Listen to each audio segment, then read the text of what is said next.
Bom dia, eu sou o Vinícius Carlos Vieira, esse é o Cinema Aqui e hoje vamos falar de Alien, o Oitavo Passageiro.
Mas antes disso, um recado importante para você que quer trabalhar com o que ama. Já tá rolando o Pop Creator, mas não se preocupe. Como é tudo online, você pode fazer quando quiser. É só entrar lá e começar as aulas. Para quem não conhece, o Pop Creator vai ajudar você a escrever sobre aquilo que você tanto gosta e ainda conseguir fazer disso tanto sua profissão quanto uma espécie de abridor de portas e oportunidades. Nada de ficar milionário escrevendo sobre cinema, mas a gente quer mostrar que trabalhando direitinho você consegue pelo menos garantir uns boletos pagos no final do mês. O link do curso tá no primeiro comentário, então é só dar uma clicada lá e ver se você se interessa. E agora, Alien. A razão da gente ter escolhido fazer esse especial sobre Alien é relativamente simples. O filme, em 2019, faz 40 anos que foi lançado e se tornou um dos filmes mais importantes da história do cinema. Então, a gente vai tentar entender como essa produção que misturava terror com ficção científica se tornou um dos maiores clássicos que você já deve ter ouvido falar. Eu já escrevi um especial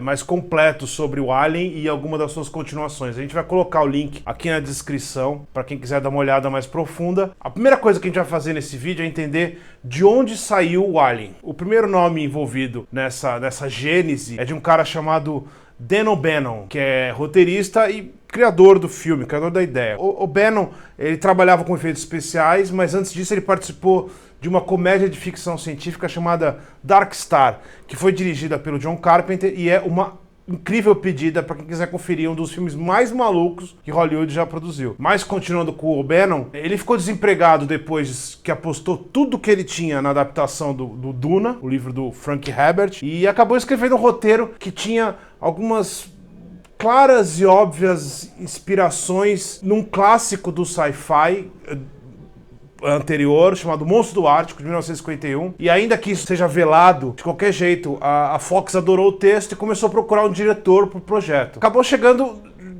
num cara chamado Ridley Scott, que tinha recentemente feito um filme que foi muito respeitado na época, chamado Os Duelistas, e tinha sido contratado para a Fox para comandar uma adaptação do clássico Tristão e Isolda. E aí, nesse momento, entra em cena o George Lucas. Por mais que ele não tenha nada a ver com o Alien, ele lançou Star Wars e fez a Fox pensar na hipótese de apostar em um outro filme espacial para aproveitar esse hype que estava acontecendo. Então ela apostou todas as fichas nesse tal de Ridley Scott e naquele roteiro que era divertido desse tal de Dan O'Bannon, que por sua vez não queria o Ridley Scott, ele queria um diretor mais respeitado. Em algumas entrevistas ele até fala que ele queria muito que fosse o Peter Yates do Bullitt ou até o Robert Aldrich dos 12 Condenados, mas ele também falava que achava que nenhum desses iria levar o seu filme tão a sério. E o grande ponto é que realmente, muito provavelmente, nenhum outro cineasta mais cascudo fosse se empolgar com a possibilidade, e mesmo que dirigisse o filme, talvez ele acabasse ficando algo a lá Planeta Proibido, que fez um sucesso, mas era um reflexo de uma outra época, de um sci-fi muito mais clássico. Isso tudo,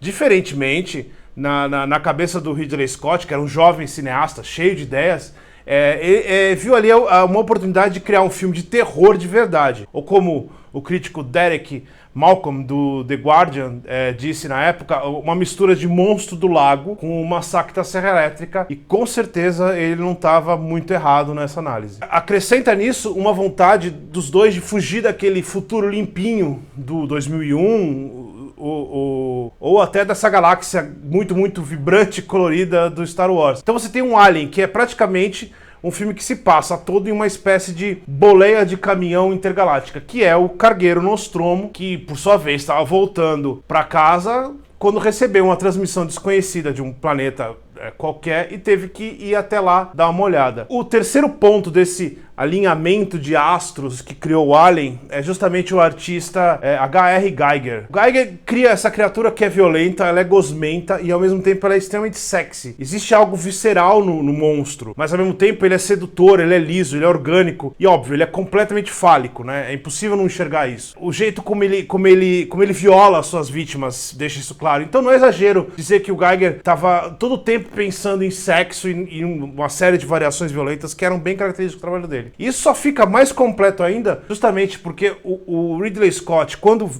manipula seu espectador, ele faz do xenomorfo quase uma construção da imaginação a partir de quem estava assistindo. Por mais que ele mostre claramente o facehugger e o filhote explodindo no peito do personagem em certo momento, a versão adulta do monstro, ela vai se formando através de pequenos detalhes, sombras. O Alien é um mosaico, ele é quase uma criatura Lovecraftiana, onde o espectador ele vai criando aquilo pelos detalhes. E a gente sabe que o maior terror criado por o ser humano está justamente na cabeça dele. E nada é tão amedrontador quanto essa imaginação. O outro ponto que surpreendeu todos foi justamente a estrutura narrativa do Alien. Ridley Scott e o Dan O'Bannon, eles têm um objetivo extremamente claro em mente, que é bagunçar completamente qualquer tipo de conceito e certeza que o espectador tinha quando entrava para ver aquele filme.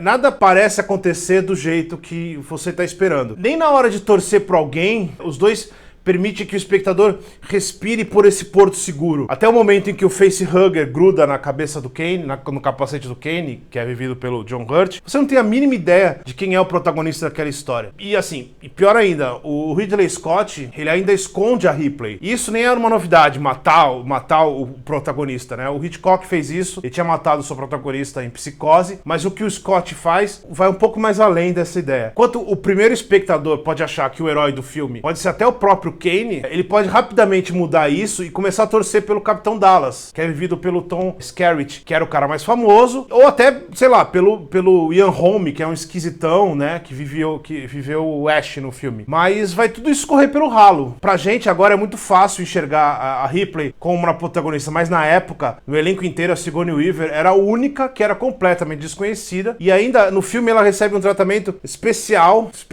da câmera do Ridley Scott, que faz questão de, por quase, sei lá, 1 hora de filme, acho que um pouco menos, ele relega ela a um segundo plano de tudo. Ela não chega nem perto do ponto de fuga da cena. Então o espectador nunca encontra a Ripley em cena como destaque. E o maior truque do filme é praticamente um daqueles momentos de mágica. O Kane volta pra nave com aquela coisa grudada no capacete. A nave se divide entre quem quer ajudar o companheiro e quem quer sobreviver. E a Ripley tá no segundo grupo, que geralmente não é o grupo onde o herói clássico se sente confortável. Mas o Kane sobrevive, e você acha que a Ripley era uma traidora, que era uma covarde. Você torce pro Dallas e tudo fica bem. Então eles vão lá celebrar uma mesa cheia de comida, e é então que o Ridley Scott e o Dan O'Bannon fazem o que poderia ser um almoço que mudou a história do cinema. Quase uma santa ceia da sétima arte. Porque depois daquilo, nada mais vai ser como era antes. Tanto no gênero, quanto no Nostromo, quanto no cinema. Já que a primeira coisa que o espectador vai pensar é no quanto a Ripley estava certa, mesmo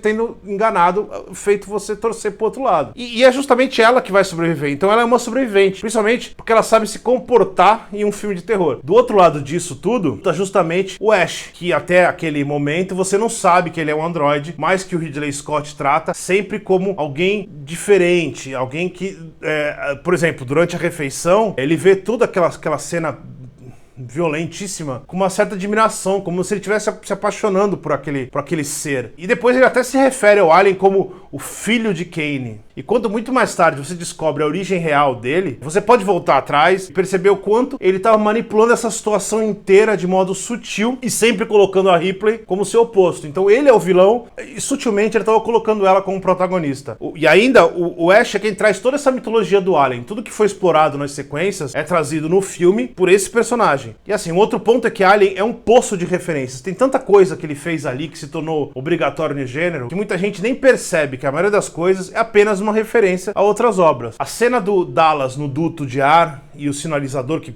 pisca vem diretamente do monstro no Ártico. A companheira descompensada que fica histérica é algo que é presente em quase todos os slashers. Os corredores da Nostromo, eles são um labirinto, que é algo que está no imaginário coletivo quando a gente pensa em perdido, em se perder. Enfim, o Ridley Scott e o O'Bannon, eles conseguem fazer algo extremamente novo, justamente porque eles levam para o espaço uma série de clichês que antes disso nunca tinham tirado os pés do chão da Terra. O próprio O'Bannon nunca negou que, diferentemente da inspiração velada do Monstro do Ártico, que acho que também é uma referência para quase todo o gênero, o Alien é praticamente o remake do filme de terror chamado O Terror Vem do Espaço, de 1958. Portanto, a originalidade do Alien não está na história, mas sim em todo o resto, no visual, na estrutura narrativa, no clima. O novo em Alien é ele ser uma experiência diferente para quem estava acostumado com um terror que já começava a se repetir, assim como uma ficção científica que ainda tinha um receio de tentar fugir um pouco e conversar com outros gêneros.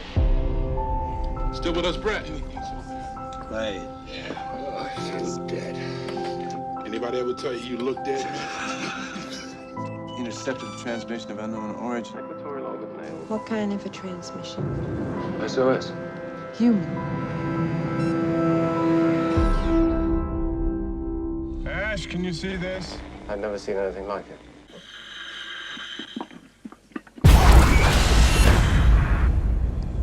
What the hell is that? You still don't understand what you're dealing with, do you? Perfect organism. The emergency destruct system is now activated. The ship will detonate in T-minus 10 seconds. Oh God, it's moving right towards you. 8, 7, 6, 5, 4, 3, 2, 1. Alien, o Brasil foi batizado de Alien, o oitavo passageiro, entrou nos cinemas em maio de 79 nos Estados Unidos e faz 40 anos esse ano. E assim, depois de tanto tempo, a gente ainda tá conversando sobre a importância dele, é algo para pouquíssimos filmes. Então fica aqui nossa sincera homenagem a esse clássico de cinema e que é um dos meus filmes preferidos e quem sabe depois a gente comemora um outro aniversário com outro filme. E não esqueça, aqui nos comentários tem o link do Pop Creator. Então se quiser explorar esse mundo da criação de conteúdo com um pouquinho daquilo que você tanto ama, vai dar muito trabalho, vai te abrir portas, passa lá para dar uma olhada. E lógico, não esquece de assinar o nosso canal, curtir o vídeo, deixar sua opinião e até semana que vem com mais algum filme que eu não faço a mínima ideia de qual seja.